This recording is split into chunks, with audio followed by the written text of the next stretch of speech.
lelo bato na science na bango bakende pe kovanda na lola n'est-ce pas? Mais pourquoi Nzambe ayaki kosala motoka na mabele? 2. Jésus mwana na Nzambe ayena mokili Nzambe en chair. Pona nini asambelaki face contre terre? Azwaki mbuzu na ye ateyaki na mabele. Nangina tout na question. Dieu dit, formons l'homme à notre image, selon notre ressemblance. Donc créons l'homme à notre image, selon notre ressemblance. Genèse chapitre 1, verset 26, Batonio Subayebi.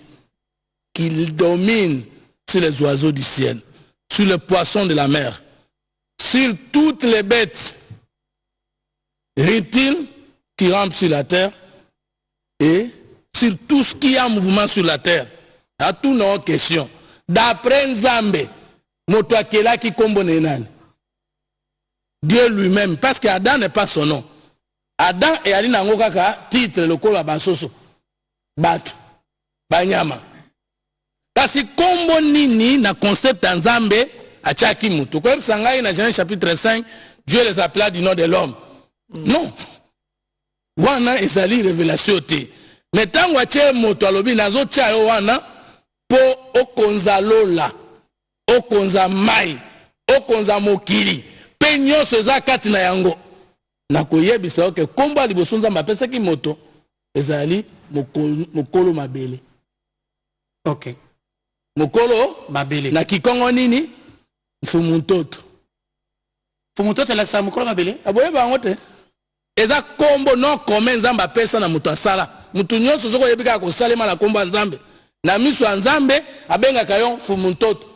Moto na salaki pour akonza mabele na ye. Ok. Et Genèse 2 verset 9 lobi, Dieu planta un jardin en Éden, il mit l'homme pour le cultiver et le garder. Verset de mémoire na biso zali, jardin d'Éden na biso ba congolais za Congo. Congo. To chamaka lokola ba kolo na yango. Poto cultiver, peto katela yango. Ba kolo Congo nde ba fumutoto na Kikongo. Ok. Donc toza ba ndoi parce que yon fumutoto Kolo Congo, nga fumutoto, Kolo Congo, Félix Sekeda Antoine Chilombo. Azaka moko na biso, Kolo Congo, biso to chami poto sala misana mabele na biso, peto kengela yango, mbuzu na biso kotala lola te kotala mabele na biso. Ok. Donc nous avons la responsabilité spirituelle, scientifique et politique de prier Dieu face contre terre pour dire toko battre la mabele na biso. Et pour comprendre que c'est profond. Tant ba missionnaire catholique na pota bayaki. Oui makambo lobaki. Léopold de atinda ki batata mpero na ya catholique boy. Enseignant noir à croire et noir à raisonner. Bo kabola bango na lié na bango na mabele na bango. Boye bisabino bango ke boza ba cité du ciel. Soki ba kabona mabele na bango ba koza esu na richesse te. Ba kokoma batu pamba bokonyoko la bango, mais bobo sana te kobosa ni sabango bokoko na bango. Donc, ndenge muna kawana ke Congo zo zika, Congo bazo tumba, Congo bazo boma. Mais yo oza Congolais, ozo lala, elingi kuluba, oza ndoki. Parce que avant linga Nzambe, il faut linga na mabele na yo. Et mukolada sumukaki, aliaki mbuma, o Nzamba boyaki, yalia, abengana kiye na mabele wana. Il ne faut pas que Dieu nous chasse un jour de ce paradis pour dire, vous avez été incompétent. Vous ne l'avez pas cultivé et vous n'avez pas su le protéger. Nous serons jugés pour ça. Et protéger, c'est le service de sécurité. Armée, police, renseignement. Vous comprenez? Parce qu'on dit protéger, c'est la sécurité. Et la sécurité, c'est l'ensemble des mesures spirituelles, psychologiques, journalistiques, politiques, juridiques. La domaine de la vie, oh yo sala ke yo mabele, otanya tate. Alors, ceux qui n'ont pas le pango te comprendre te. Somba le pango na pasi ya Congo yo, ale mona mutumo paza makasi, aya konsoyo 1 mètre ya mabele na yo. De yo tala kayo na bana. Oza mutu. Mais le pango ya munene, we za pona biso nzani Congo. Esiko bazo ya koboma Congo. Yo lieto bunana bato wana, yo lukato régler ba problème ngana otuzali. Non. Mais les Français ont un problème entre bango. Mais ce qui est comme il y a France, opposant dans la caté, pouvoir dans la caté, il y a créé la 3e voie. Est-ce que Binoyo Soboza, le Congolais, le Kolangai? Oh, bah, frustré le régime. Mais ceux qui m'ont appelé, bah, boîte au Libye sur le régime sera où? Immédiatement. Et vos frustrations iront où? Opposition na yo kozala wapi? Ba frustration na ba solution na ngo bozola wapi? Bo voyage kate, bo mona ne ba traitaka moto libanda mabele na ye. Mona na France on a un petit monsieur wana immigration. Est-ce que na Congo oso mona officier immigration asaka na ngabi ngandi wana? Atana na document ya sanga nini? Na yebisa ye, na dana mboka na ngai document na bosa na sac. Il va me donner le temps. D'aller chercher ça. Il va me respecter en allant chercher. Mais na mboka ya France. Na mboka ya Maroc. N'habite sur ton voyage. Aucun dans la poste de police. Et puis il faut voir de quelle manière il te traite. Et na kanisa ka Congo. On a tout na rabato mususu. On a tout n'ende konangai. À son état 35 ans. Bino za miteme. Au 35 ans, tu vas nyata mabele na hote. Nga vana voyager na saka na mabele à Congo na maboko. Na mbeto ba pesinga na chango na se. Parce que je suppose toujours que ma protection provient de ma terre. C'est pourquoi pour nangai. So comme motalinga ça la Congo mabe obomié au conseil pas de panzambete.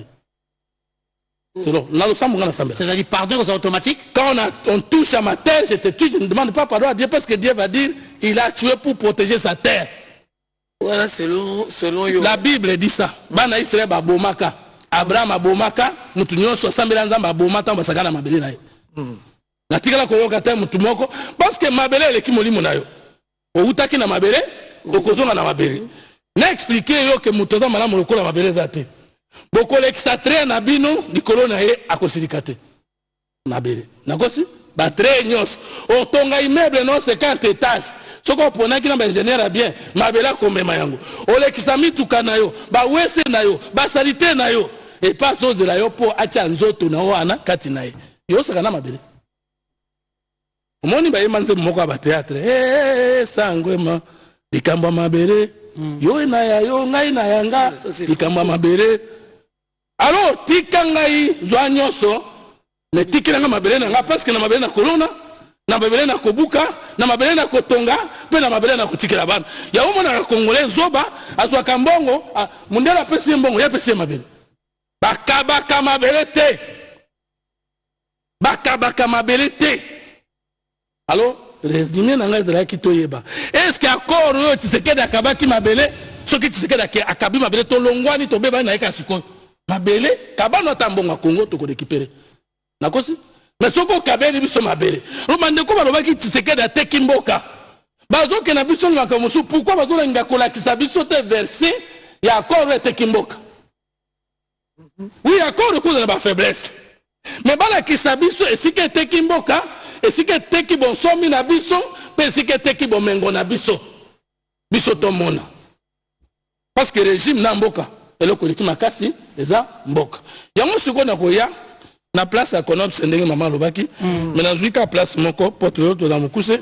Alors Konops ces allés documents il fallait signer conjointement les deux chefs d'état jour rendez-vous la loi que me dibosote to fungula loko za na Konops bato bayeba ke Tshisekedi abundela ki ona motema moko na makambo mibale likambo etali Kagame kondima na nzela mutu na ye kotia mokolo to na ye na Konops oya boyaki na Angola oyezaki initié na président ya Angola de l'autre kolimbola pona nini aboyaki yango pe akensu kotia mokoloto kuna na Washington toza na préambule po to expliquer dans le préambule vas-y tokota ngango prenons note du concept d'opération du plan harmonisé de neutralisation des FDLR et de désarmement des forces barres, lever des mesures de défense ou défensives par le Rwanda Konops du 31 octobre 2024, découlant du processus de Rwanda. Il faut pas tout comprendre. En tout cas, bravo, n'a expert réunion sur la qui signé accord. En tout cas, bah dribbler qui Rwanda na niveau à Kosakanate. Et je me pose la question, ceux qui va négociateur du côté de Rwanda, bah maintenant qui m'a sangam colonne. Yo kabalobi. Konops wana yemo pa mi botité baboti na nini découlant du processus de Luanda processus de Kimibale avant accord Nairobi et le gouvernement de la RDC avec tous les groupes armés na kati na ngo groupe armé bobo sanate ezalaki désarmement désengagement et démobilisation c'est-à-dire tokosala jamais au Kabila salaki na accord à Kabila Angoyo Andoki dans le Sika Tshisekedi dans l'équipe Kabila na makasi. Accord, il y a, vous comprenez, pour Batoba Monaka, accord, ça a été bien négocié, mais ce n'est pas tout le monde qui peut mieux l'expliquer. Accord à Washington. Oui, parce que le concept diplomatique, ce n'est pas tout le monde qui a fait les relations internationales. Exactement. Le concept politique, ce n'est pas tout le monde qui a acteur politique qui est en train de négocier. Parce que tu es politologue, mais tu n'as pas négocié. Mais attends, on négocie, mais ce qu'on a politologue était, aux internationalistes était, tu ne peux pas comprendre aussi ce que tu as écrit. Mais alors, biso tu as mis balé. La classe, tu as mis la kango, n'a pas de biso à négocier, ben explique à qui biso esprit nango. L'esprit et la lettre. L'esprit et la lettre. Tous les esprits et pas bande qui n'a négociation. Il faut ton dimanche, tu n'as pas pouvoir. Mais tous les lettres, la classe, tu as mis la qui. Tu as sangi sango et kobima, net, tu comprendre. Alors, ce qui est accord, différence entre accord et Tshisekedi, l'accord et Kabila. Différence accord le 23 mars 2009, na oya lelo awa, natanga article 12.8. Non, 12, ah, 12.1. 12.8. Voilà. Les partis conviennent de la reconnaissance formelle. Accord Oyo et Zali Kabila na rebelle. Les partis conviennent de la reconnaissance formelle des grades des éléments CNDP aussi bien dans la police nationale congolaise que dans les FARDC. Motuna. Ndengeni bango baza ba rebelle.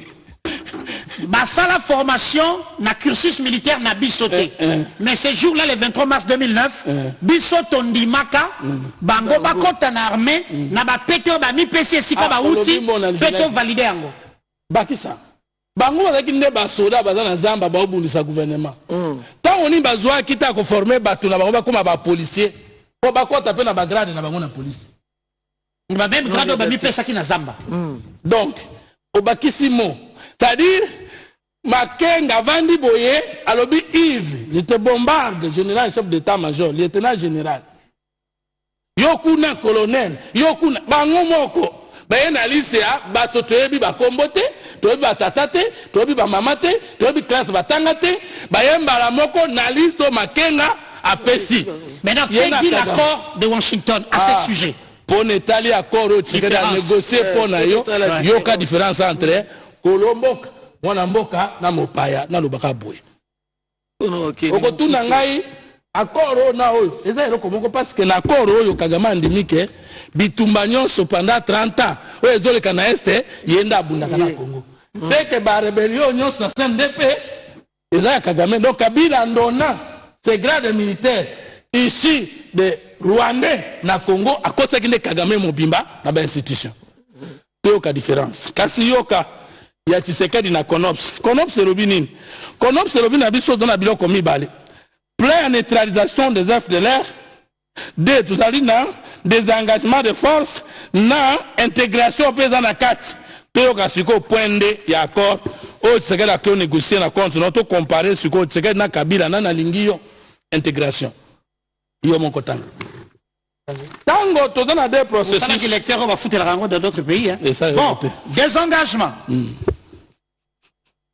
D'une manière séquencée et coordonnée avec les désengagements des forces et comme les disposeront d'autres accords à venir, les partis appuient les désengagements, les désarmements et l'intégration des groupes armés non étatiques prévus par d'autres accords au processus et par les processus de désarmement, donc PDD-DRCS, ainsi que le mécanisme conjoint de coordination de la sécurité conformément à la section 3 du présent accord.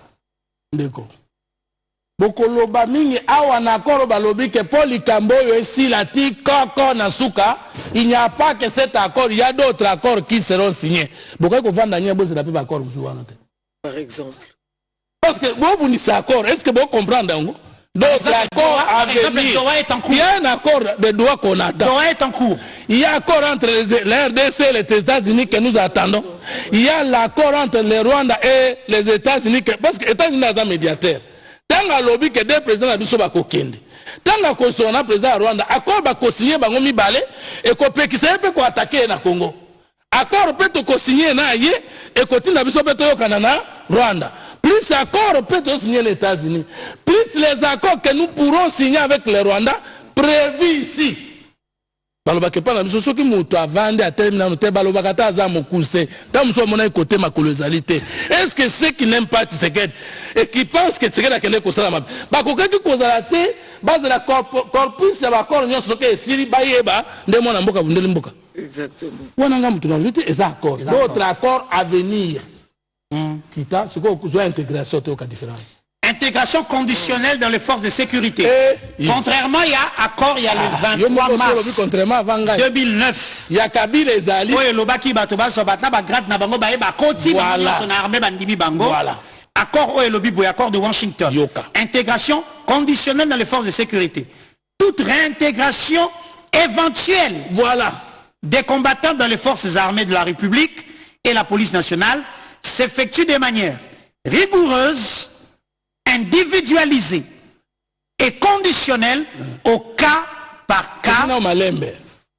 Kabila alobaki na Kagame na koto signé brassage na mixa elingo lobanini bango moko ba rebelle ba lobby na yo bazana ba soda bon bazana ba policier bon ba pesi bango moko grade militaire ça kota la ops ezali hors de bataille ordre de bataille opérationnel de bataille ça la raquette muto ça expérience mingi à matigrade ou bien études spécialisées au Kenya kutanga bataille kaka chef de rebelle là brevet d'état-major Bazali c'est-à-dire comme ndenge tozana bango na doa boye nanga na sultani baye kaka tozana 2000 généraux 3000 colonels 5000 lieutenants gouvernement accepte formellement Kabila Kangimi Subokota.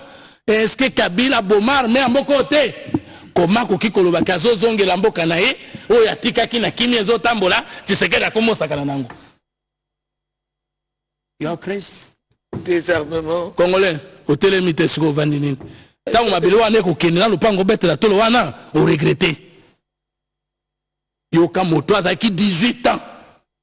Sur Yo. Yaya Kora Signakabi. Kaka rebelle, a même une liste à généraux tout, il y a des colonels tout, les lieutenants généraux tout, et Syrie. Mais il y a des officiers. Ah, ou à tous les engagements, et les Randeng, FDLR va indépendant, va intégrer. Accord le lobby na Kagame, accord ça va monter comme FDLR.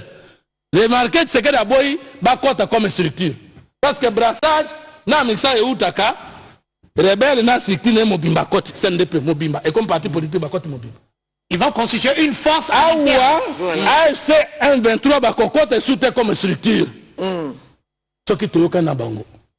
Bakokota individualisé, individu conditionnel au cas par cas. Si na yo que vous avez qui va soda, Bakota complété. Il y a quoi dans dossier na. Qui va maintenant étudier ce dossier là? Dans notre accord c'est que la signaler yo. Voilà. Au cas par cas, sur la base individualité, c'est-à-dire Yves dossier nayo. Nationalité là, tu vas dans la nationalité. On est congolais, ndo boya ki makambo e kama mboka nayo. OK. Tata no nani?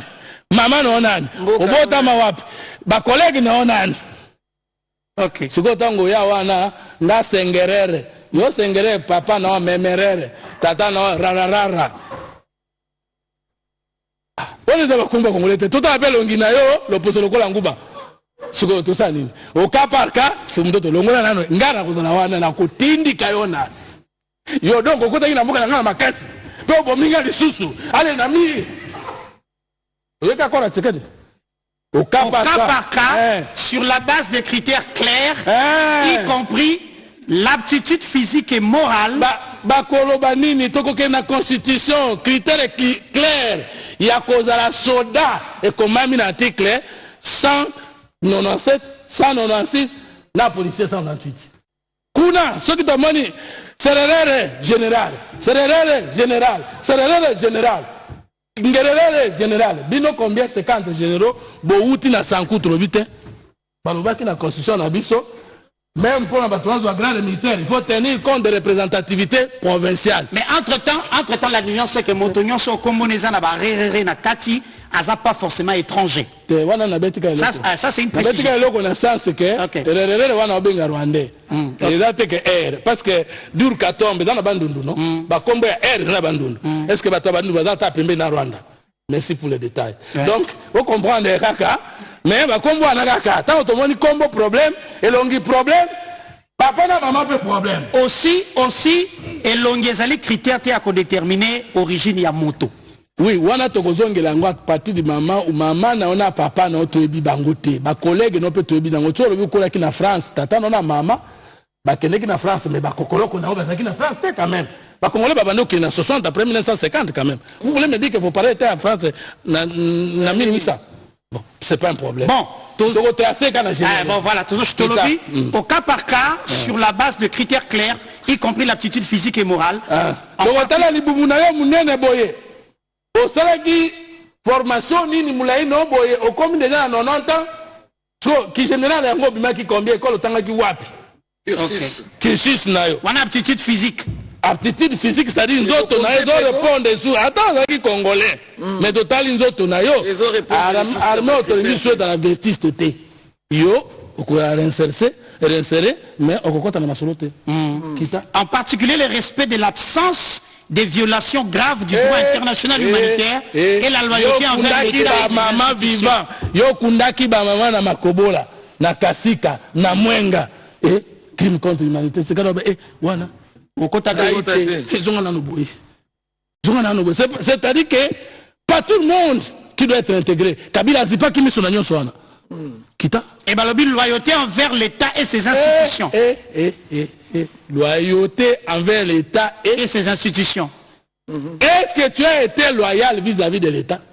Ce n'est pas les nations et les États, ce ne sont pas les États-Unis qui nous écoutent dans question. Mouvement rebelle c'est la République démocratique du Congo, n'a pas service naïe et l'ingé intégré yo des autres n'a pas question. Ce qui régime et lobby y était l'État n'a pas que tu as violé l'accord. L'État le Rwanda. C'est que la salle m'a bien dit. Loyauté envers l'État et ses institutions. Donc en d'autres termes, rien que par rapport à la loyauté envers l'État et les institutions, aucun membre du M23 militaire n'a droit d'intégrer les FARDC. Maintenant, ceux qui sont américains, tous ensemble. N'a pas accord à venir d'accord. Ba déficit bisope minduki na bango. Bisope to pesi bango o bango azoluka. Yo lingo ya okoleka Amérique na nguya. C'est que la salle m'a placé. To comparer des accords. Il y a Kabila, là il y a Tshisekedi. Donc on continue ça la CONOPS. Vas-y, on peut chuter. Premier point, on va chuter par là parce que nous allons évoluer. To chuter awa. Tozo asikoyo likambo batwazo loba ba conditionner biso na Rwanda ba pesi préalable avant bango ba longwa il faut biso to ça to que na mission directement to comprendre différence na biso na Rwanda. On a cadre à CONOPS. Na CONOPS c'est-à-dire exécution porte aussi ici wana comme tu allez un peu presser les lots. Tozui mission to landa biso nyonso na bokeb. Mission Nabiso ADC, point 7, Balobi Nabiso Boy. Neutraliser l'FDLR, Mokumba Nabiso. Biso Tokoboya ko neutraliser l'FDLR, point.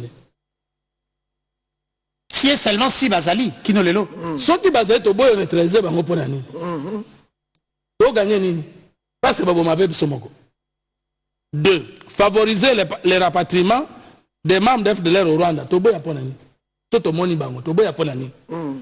Garantir les conditions d'une paix et d'une stabilité durable dans la sous-région. Protéger les populations et assurer le retour des déplacés dans leur milieu d'origine. Trahison. Déplacés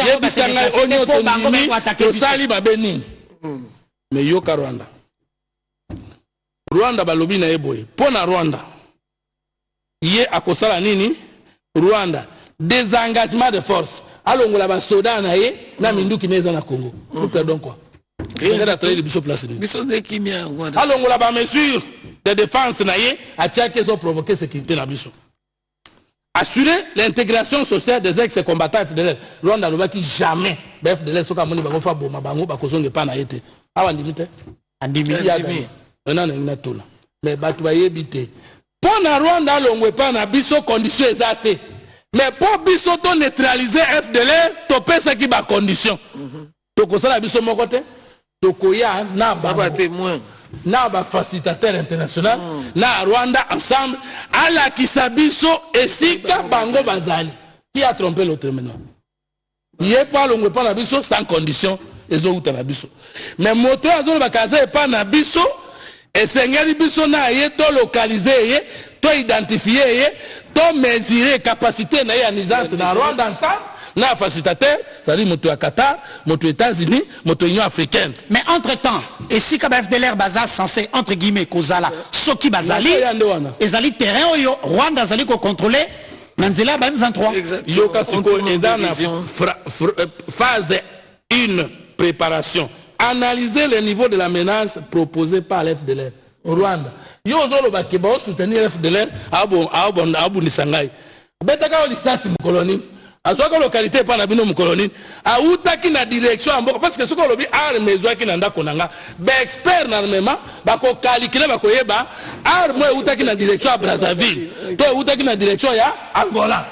Or na sukabino place wana pona na sotango Konops Kagame aboya ki pona nini parce que Konops c'est ça qui na 2024 accord c'est na 2025 Konops Kagame aboya ki parce que yango esenga ki yel Angola bato na ye baza na Rwanda et na Congo et puis AFC M23 va se retirer des zones qu'ils occupaient avant la chute de Goma et de Bukavu. Vous allez vous rendre compte que en décembre Kagame boy Konops pour Azwanano Goma na Bukavu pour changer rapport de force. A changer rapport de force pour élément na ye bazawa pour ya kolobanga na za kuna thématique biso ndenga banoza na Kabila. Aujourd'hui que Kagame a signé les Konops parce que Goma est quoi na sima Kagame ko boya Konops. Mais tango Konops Goma na Bukavu est quoi ya ke kondima Konops. Ça signifie que il faudra d'abord que AFC M23 d'après cet accord va se retirer non seulement à Goma mais va se retirer aussi dans la zone où va être occupé. Donc il faut bazonga na Mont Sabinho. C'est bien ça? Voilà. Ouais. Est-ce que vous avez compris comment je disais que Batou a négocié qu'un accord, ils nous ont engagés valablement. Et Batou a zoté les mélango, je crois qu'à 80% de Batou a nos contenus. Et le coalition, Yangoan. Yoka Yami Bale. Yango, il faut tout sensibiliser.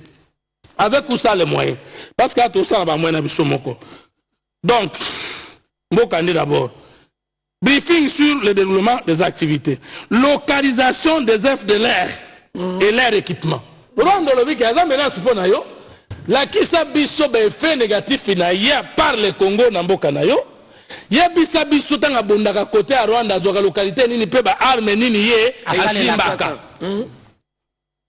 Et puis sensibilisation des communautés locales par rapport à ça, localisation et partage d'informations et puis partage d'informations sur les mesures de défense mises en place par les Rwandais. Ok, yo Rwanda, mesures de sécurité au baki au Luka au beta FDLR.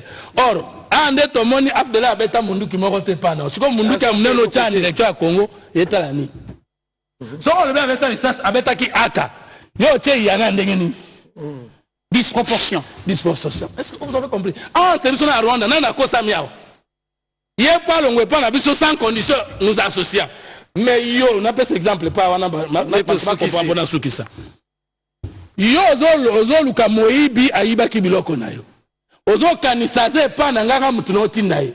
Mais avant comme na lopango na vandi oso kangi lopango na nganga mosusu likola moibi wana na makasi na yo.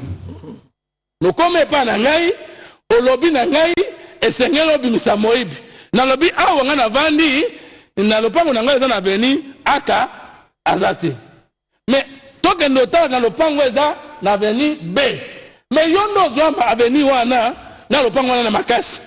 Osenginga kasi toke na lopango na yo onga na kanga. Po totala soki bato obundisanga bazali nga na koboya ndenge nini. FDLR akoki jamais kozala na Congo central.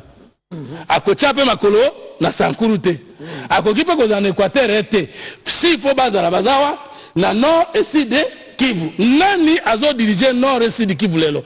Eza Kagame mutaboto biso mabele. Siko FDLR to luka bangwa. Toko bukanga non Kivu toko tuna bangwa lo bazala ka awa le collaborateur. Depuis le côté à Bokangi Boni. Oto mona ki ba image ya bango bazozonga na Rwanda. Mona ki bango balatisi bango soulier et kokana même mutaza makolo mikuse keche kokana. Wapi Tshisekedi asalaki mabe na koro oyo. Soso la sikoyo on comprendre que Kagame tanga signé konos ça veut dire la commune suka. Mais peut-être amelaki masanga yeba kité.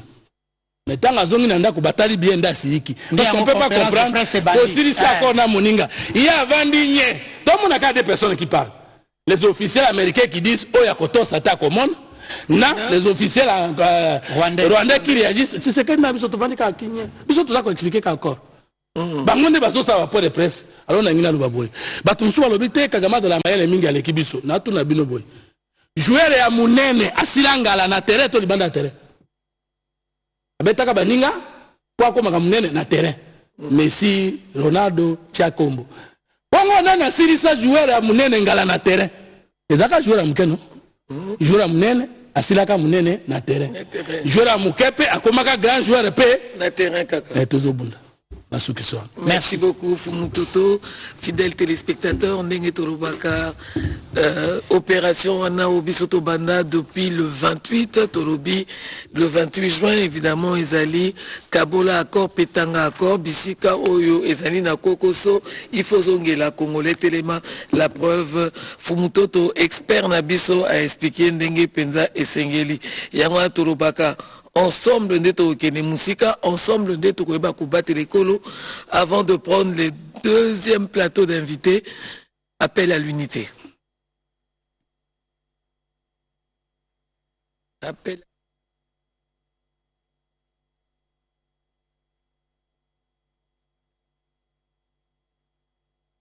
à l'unité nationale, comme ça, il a dit ça que ensemble, on peut aller plus loin. Et ensemble, on est plus déterminés. Donc, le mieux serait, tous à la partie, tous va comprendre, sali groupe n'a pas monté. Et Sengeli Bissognon, tous à la même morale. Et puis, Sengeli, tout en accord. Il y a un autre bandela mokolona mokoloa kabola accord tanga pe accord au gros pesa bato ba comprendre mais place pour comprendre te to lo ba penze Sengeli bozongela biso parce que mokolona mokolo tozali ko yamba ba expert o bazali ko limbo et la biso. Alors si je suis maintenant en harmonie avec la réalisation, j'en appelle à l'unité nationale. Fumutoto, tu vas passer devant moi. Je suis le seul, si pas le premier en tout cas président de la République démocratique du Congo à avoir dit haut et fort en parlant de Banyamulenge, mais j'élargis même à tous les Tutsis congolais que ce sont nos compatriotes. Il y a des Banyamulenge qui sont morts pour cette République et sous le drapeau. Donc j'en ai assez de ce discours qui consiste à discriminer ces populations et à donner ainsi l'occasion à des régimes barbares comme celui du Rwanda de nous envahir, sous de fallacieux prétextes d'ailleurs. Parce que je dois attirer ici l'attention de tout le monde et c'est très dangereux d'avoir ce genre de discours. Vous faites le tapis de ce régime criminel du Rwanda parce que ce régime, figurez-vous, il a aussi des Hutus qui travaillent à sa cause.